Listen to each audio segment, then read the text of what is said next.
নমস্কার, আমার আপনজনেরা রুদ্রবার্তায় আপনাদের সকলকে স্বাগত জানাই। আমি রুদ্রপ্রসাদ ব্যানার্জি।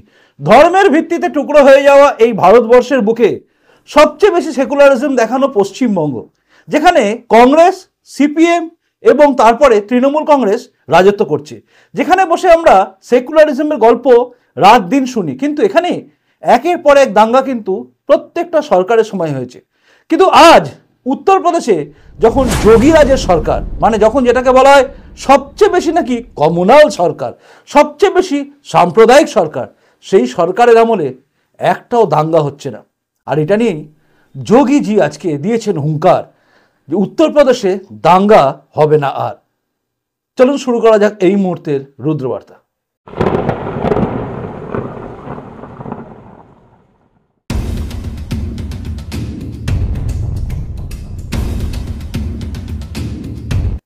শুরুতে আমি আপনাদের বললাম যে এই রাজ্যটা মানে পশ্চিমবঙ্গ, যে রাজ্যটা ধর্মের ভিত্তিতে টুকরো হয়ে যাওয়া ভারতবর্ষের মধ্যে অন্যতম জায়গা, যার জন্য এই রাজ্যের নাম পশ্চিমবঙ্গ আর পূর্ববঙ্গ, মানে যেটা এখন পাকিস্তান, পূর্ব পাকিস্তান থেকে বাংলাদেশ হয়ে গেছে।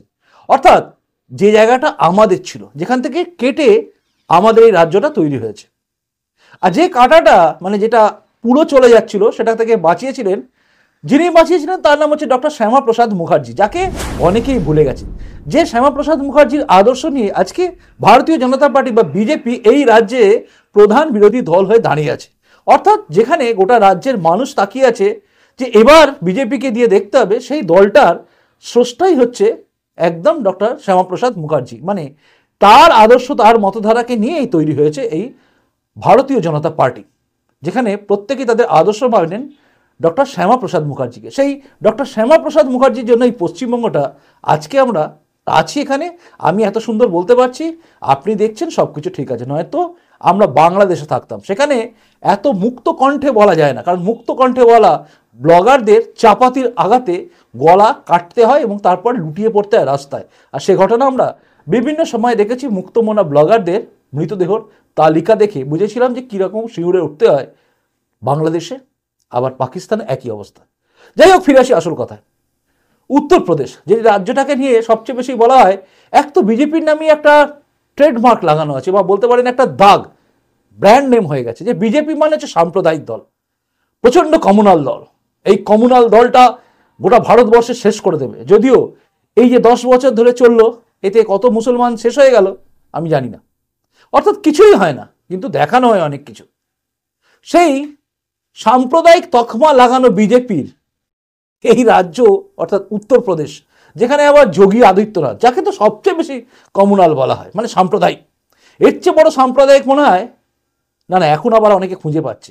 এখন তো শুভেন্দু অধিকারীকেও চরম সাম্প্রদায়িক বলা হয়। আগে দিলীপ ঘোষ ছিলেন, এখন এই রাজ্যে শুভেন্দু অধিকারীও নাকি কমিউনাল হয়ে গেছে। সবাই কমিউনাল।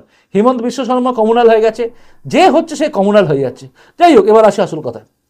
তো যোগী আদিত্যনাথ কিন্তু আজকে একটা এই নির্বাচনী সভায়, মানে 2024 লোকসভা নির্বাচন, তাই সব জায়গায় সভা চলছে, উত্তরপ্রদেশেও চলছে, সেখানে একটি সভাতে একটা স্পিচ রেখেছেন এবং সেই স্পিচের একটা ছোট্ট অংশ আমি আপনাদের শোনাচ্ছি, যেখানে এই কথাটা ছিল। শুনুন।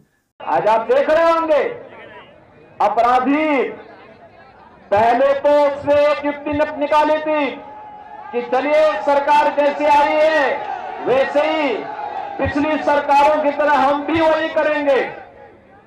लेकिन जब सरकार ने कहा नहीं, जीरो टॉलरेंस पर चलेंगे, या तो अपराध करना बंद करो, और अपराध करोगे तो उसकी कीमत चुकाने के लिए तैयार रहो। बहनों और भाइयों, तो ज्यादातर अपराधियों ने अपनी जमानतें तुड़वा करके जेल में चले गए, और अब तो कह रहे हैं भैया अब हमें जेल में ही मत भेजो। अब वहां भी जाने से भाग कर रहे हैं। अब आप देख रहे होंगे अब तो ज्यादातर अपराधी अपने गले में तख्ती लटका करके घूम रहे हैं, कह रहे हैं कि भैया जिंदगी भर ठेला लगा करके पेट भर लूंगा, लेकिन अब कुछ गलत काम नहीं करूंगा, एक बार जान बकस तो बस। बहनों और भाइयों, ये कानून का भय अगर अपराधी और माफियाओं के ऊपर न हो तो गरीबों का, सामान्य नागरिकों और व्यापारियों का ये अपराधी और माफिया जीना हराम कर देंगे। और इसीलिए उत्तर प्रदेश जैसे राज्य में जहां हर दूसरे दिन एक दंगा होता था, कांग्रेस और समाजवादी पार्टी के दंगा पॉलिसी और कर्फ्यू की पॉलिसी को जो प्रदेश झेला हो, उस प्रदेश में अब दंगा नहीं चलेगा, कर्फ्यू नहीं चलेगा। वह प्रदेश अब उपद्रव बर्दाश्त नहीं करेगा। वह प्रदेश अपने परंपरागत उत्सव के साथ जुड़ेगा और उत्सव के साथ जुड़ने के लिए ही हम आपके पास आए हैं।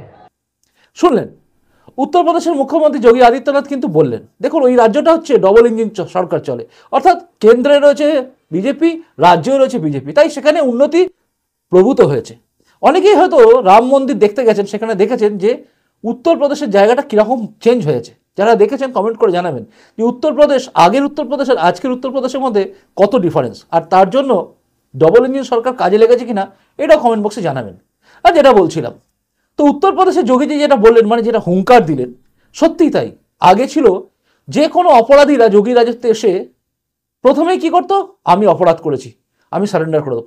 প্রথম তা করছিল না, প্রথম বেশ লাফালাফি করছিল, কিন্তু তারপরেই বিকাশ দুবে থেকে শুরু করে যে কোনো গ্যাংস্টার, বড় বড় মাথা মাফিয়া, তারা প্রত্যেকে কিন্তু গুঁড়িয়ে গেছে, এনকাউন্টারে মারা গেছে, ঘরবাড়ি ভেঙে দেওয়া হয়েছে। অর্থাৎ কোনো মাফিয়া, হিন্দু মুসলিম বলে কোনো কিছু নেই, যেখানে মাফিয়া যে মাথা চাড়া দিত বা যে মানুষকে মারতো, হত্যা করতো, খুন করতো, মোটামুটি সাফা।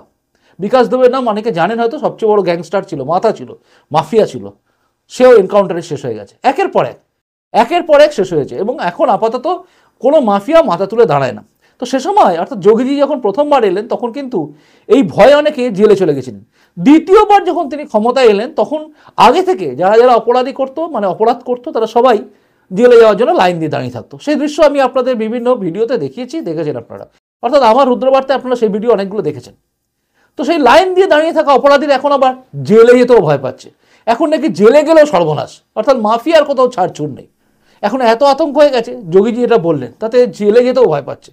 তাই তারা এখন কি করছে, গলায় পাট্টা লাগিয়ে পাট্টা ঝুলিয়ে দিয়ে এখন তারা ঠেলা গাড়ি চালাচ্ছে, ফল সবজি সব বেচছে, বলছে যাই করো অপরাধমূলক কাজ আমি করব না, অর্থাৎ যা হোক করে সংসার চালিয়ে নেবো, কিন্তু কোনো ক্রিমিনাল মানে ক্রাইম আমি করব না। আচ্ছা ভাবুন একবার, উত্তরপ্রদেশ মানেই মাফিয়া রাজ, এদিকে আজম খান, ওদিকে আরেকজন, সেদিকে আরেকজন, মানে একের পর এক যারা চলে গেছে আর কি, মানে এরা সবাই লাইন দিয়েছিল, তাই না? যে যেখানে দেখবেন একটা করে গ্যাং, এর গ্যাং তার গ্যাং। আজম খান আপাতত জেলে আছে, তবে তার একটা রাজনীতির পরিচয় ছিল। এছাড়া আরও অনেকে, মুক্তার আনসারী নাম শুনেছেন, মাফিয়া, মারা গেলেন হার্ট অ্যাটাকে, জেলের মধ্যে হার্ট অ্যাটাকে মারা গেছেন। তো এরকম বহু লোক যারা মাফিয়াগিরি করতো, বিকাশ দুবে, এরা সব কি ছিল, মানে এক একটা জায়গায় এক একজনে চলছে, এইখানে তোমরা ঢুকবে না, কোনো বাড়ি করুন বা কিছু করুন, সেখানে গিয়ে অত্যাচার। তবে শেখ শাহজাহান যেরকম করেছেন, মানে সন্দেশখালিতে যে বাড়ির মেয়েদেরকে তুলে নিয়ে গিয়ে পিঠে খাওয়াও বা এই খাওয়াও, এতটা তারা করেনি। শেখ শাহজাহান কিন্তু ওদেরকে একটু টপকেছে, মানে তার টাকা পয়সা, এই যে এখন তো শুনছি ড্রাগ ফ্রাগ মাদক ফাদক সবই করেছে, তার সঙ্গে সঙ্গে এই যে অপরাধমূলক, এই অপরাধটা কিন্তু আমরা উত্তরপ্রদেশে আমরা শুনিনি, যে মেয়েদেরকে বাড়ির বউদেরকে বলে দেওয়া যে তোমরা চলে এসো, রাত্রিবেলা পিঠে তৈরি করবে, আর যেটা নিয়ে আবার হাসাহাসি করবে। আর এক নেতা, উদয়ন গুহর মতো নেতা, বাবা ফরওয়ার্ড ব্লকে, ছেলে ফরওয়ার্ড ব্লকে ছিল, আবার ফরওয়ার্ড ব্লক থেকে বিজেপি হওয়ার ধান্দা করে আবার তৃণমূলে চলে যাওয়া এই উদয়ন গুহ, একটা সময় বিজেপি দিকে আসার টার্ন নিয়েছিলেন তিনি। তো যাই হোক, তো তিনি এরকম কথা বলতে পারেন যে এই পিঠে খাওয়া শখ হয় সন্ধেবেলা, মানে ভোর রাত্রে আর একদম প্রথম রাত্রে, মানে কতটা নিচ টাইপের কথাবার্তা বলেন এরা। তো সেই রকম শেখ শাহজাহানের মতো নিচতা অন্য কোনো ওই উত্তরপ্রদেশের মাফিয়ারাও দেখায়নি। তবু এই রাজ্যে সে বহাল তবিয়তে থাকে, মমতা বন্দ্যোপাধ্যায় সরকার তাকে বাঁচানোর চেষ্টা করে এবং তৃণমূল কংগ্রেস তাকে বীর আখ্যা দেয়। যদিও এরকম অনেক ওই তারিক ফারিক কী সব নাম ছিল যারা সব মরে গেল আর কি, এদেরকে ওই মুলায়ম সিং যাদব থেকে শুরু করে সবাই বীর আখ্যাই দিত, পরে এনকাউন্টারে মরে গেছে যোগীর রাজত্বে। তো এই রকম জায়গায় দাঁড়িয়ে যোগীর রাজত্বে কিন্তু আর কোনো এরকম মাফিয়া নেই, সমস্ত মাফিয়া রাজ শেষ হয়ে গেছে এবং শেষ হয়ে গিয়ে নিট অ্যান্ড ক্লিন জায়গা তৈরি হয়েছে।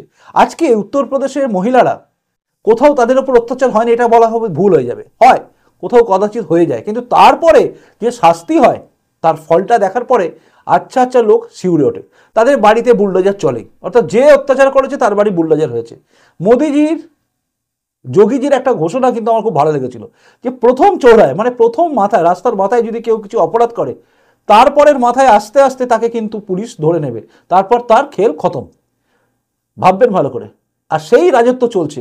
আপনারা দেখেছেন কিছুদিন আগে যোগী রাজত্বে একজন মেয়ে, স্কুলের মেয়ে, স্কুলে যাচ্ছিল, যাওয়ার সময় তার ওড়না ধরে একজন টেনে দেয়, সে পড়ে যায়, তারপর একটা গাড়ি তাকে অ্যাক্সিডেন্ট হয়ে যায়। প্রথমটা দেখে মনে হয়েছিল যে পড়ে গিয়ে অ্যাক্সিডেন্ট হয়েছে, পরে দেখা যায় সিসিটিভিতে এটা কে কে করেছে। তারপরে হ্যাঁ, এনকাউন্টারে সেই ছেলেটা মারা যায়, নাকি পালানোর চেষ্টা করে, তখন মারতে যাচ্ছিল পুলিশকে, তাই গুলি খেয়ে মরে গেছে। এরকম বহু ঘটনা হয়েছে, তারা কেউ বাঁচেনি। অর্থাৎ এই অপরাধ করলে বাঁচবে এটা হয় না, এবং তার সঙ্গে সঙ্গে তার বাড়ি ঘর যদি অবৈধ কিছুটা থাকে পুরো সাফ। তো এই রাজত্ব চলছে উত্তরপ্রদেশে, যার জন্য কিন্তু যোগী রাজত্বে মহিলারা, মেয়েরাও সেফ, তারা জানে যোগী আছে, তাই মহিলারাও ভোট দেয়, হিন্দু মুসলিম নির্বিশেষে সবাই ভোট দেয়। গোরখনাথের যে মন্দির, সেখানে এই যোগী আদিত্যনাথ, তাকে পূজারী বলে সবাই চেনে, এবং যোগী বাবাকে ভোট সবাই দেয় একটাই কারণে, তার কাছে কোনো কিন্তু ওইসব মাফ ফাপ নেই। অপরাধ করেছো, মহিলাদের উপর অত্যাচার করেছো, ছাড়ছুড় নেই। শেখ শাহজাহানের মতো লোক হলে উত্তরপ্রদেশে, আমি সত্যি বলছি, ভুল করে হলেও মানে পুলিশের দিকে হয়তো কোনো কিছু করতো, মানে বাঁচার জন্য করতো, আর তারপর পুলিশও তাকে গুলি করতো, মানে এটা হতো, আপনি লিখে রাখতে পারেন। কিন্তু আমাদের ভাবতে হবে যে আমরা কোন রাজত্ব চাই। উত্তরপ্রদেশে যোগীজি দেখে বা যোগীজির রাজত্ব দেখে আপনাদের কি মনে হয়? যেভাবে ডবল ইঞ্জিন সরকার চলছে, তাই ওখানে উন্নতি হচ্ছে। আজকে ওখানে কত কলকারখানা হবে, আজকে সেখানকার রাস্তাঘাট কি জায়গায় চলে গেছে, আজকে সেখানে অযোধ্যা রাম মন্দির নিয়ে কতখানি তীর্থ গড়ে গিয়ে কত কিছু ইনকামের জায়গা তৈরি হয়েছে। ভাবুন আপনি, উত্তরপ্রদেশের লোকেরা আগে বাংলায় কাজ করতে আসতো, আজকে বাংলার লোকেরা উত্তরপ্রদেশে গিয়ে কন্ট্রাকচুয়াল জবও করছে। তাই আমরা যেন দিন দিন পিছিয়ে যাচ্ছি। যোগী রাজত্বটা আজকে দেখাতে গিয়ে অনেক কথা মনে পড়ে গেল। আপনাদের আমি আপনজন ভাবি, তাই অনেক কথা বলে ফেললাম হয়তো আবেগেও, কারণ আবেগ তো কাজ করে। যখন দেখি আমার বাড়ির পাশের লোক উত্তরপ্রদেশে কাজ করতে যাচ্ছে, একদিন দেখতাম উত্তরপ্রদেশ থেকে কাজ করতে আসা লোকেদের ভিড় ছিল এই রাজ্যে, এবং আমার বন্ধু, আমার খুব কাছের বন্ধু হচ্ছে উত্তরপ্রদেশের ছেলে, সে এখানে থাকতো আগে, তার বাবা এখানে কাজ করতে এসেছিল, আজকে ফ্যাক্টরি বন্ধ, তারা কেউ নেই, তার ছেলে মানে বন্ধু আমার, সে চলে গেছে নিজের জায়গায়, সেখানে গিয়ে ভালো আছে, মাঝে মধ্যে এখানে ঘুরতে আসে, বলে বাংলাটা একই রয়ে গেছে। কষ্ট হয়, দুঃখ হয়। আজও এখানে যারা যারা পড়ে আছে অবাঙালি উত্তরপ্রদেশের বন্ধু আমার, তারা সবাই কষ্ট পায়। মানে একদিন তারা এসেছিল, তার বাবার এসেছিল, আজকে তাদের দেশে ফিরতে গেলে, মানে তাদের কাছে সেটা দেশ উত্তরপ্রদেশ, সেখানে তাদের ফিরতে গেলে কষ্ট হয়, কারণ তারা বাংলাটাকে ভালোবেসে ফিরেছে। এখানে কেউ কেউ আছেন আবার দেখবেন বলে বাংলা পক্ষ, তারা এই উত্তরপ্রদেশ থেকে আসা, বিহার থেকে আসা লোকগুলো, যে ছেলে মেয়ে যারা রয়ে গেছে এখানে, মানে যারা এই রাজ্যটাকে নিজের ভেবে ফেলেছে, তাদেরকে অতিষ্ঠ করে তুলছে। বাংলা কেন বলছো না, বাংলা কেন বলছো না, এদের দম হয় না যারা অন্য কিছু বলে তাদেরকে বলার। যাই হোক, সেটা তাদের কাজ করছে, তৃণমূলকে সাপোর্ট করার জন্য বলছে। জানি না এই ইউসুফ পাঠানের ক্ষেত্রে কি বলবে, বহিরাগত বলবে নাকি বলবে না, বা কীর্তি আজাদকে কি বলবে, গুটকাখোর বলবে নাকি বলবে না, নাকি আর যে দাঁড়িয়েছে কি নাম, শত্রুঘ্ন সিনহা, তাকে কি বলবে, বাংলার বাড়ির মেয়ে নাকি বাড়ির ছেলে, জানি না, এই সমস্ত চলবে। যাই হোক, বলতে বলতে অনেক কথা চলে এলো, কিন্তু আমি যেটা বলছিলাম সেটা হচ্ছে, আবার ফিরে যাই, উত্তরপ্রদেশে যে যোগী রাজ, সেই রাজে মেয়েরা কিন্তু ভালো আছে, শান্তিতে আছে, কাজ আছে ছেলেদের কাছে, মাফিয়ারা ভয় আছে, অপরাধীর অপরাধ করতে গেলে 7 বার চিন্তা করে। এবার আপনি মন থেকে বলুন তো, ওই রাজত্বটা ভালো, ওই কমুনাল লোকটা ভালো, নাকি এই রাজ্য যেখানে সেকুলারিজম দেখানো হয়, সেই রাজ্যে শেখ শাহজাহানের দাপাদাপি, আরও সব দাপাদাপি, শুধু শেখ শাহজাহান বলেন এরকম বহু লোক পাওয়া যাবে, আপনার এলাকাও বহু লোক আছে, তো এদের দাপাদাপি, কোন রাজত্বটা ভালো, সেকুলার সাজা এই রাজ্য, নাকি কমুনাল তকমা লাগানো ওই রাজ্য, যেখানে হিন্দু মুসলিম সবাই একইভাবে আছে, এর চেয়ে বেশি আছে ওখানে, কিন্তু ওখানে এরকম হয় না।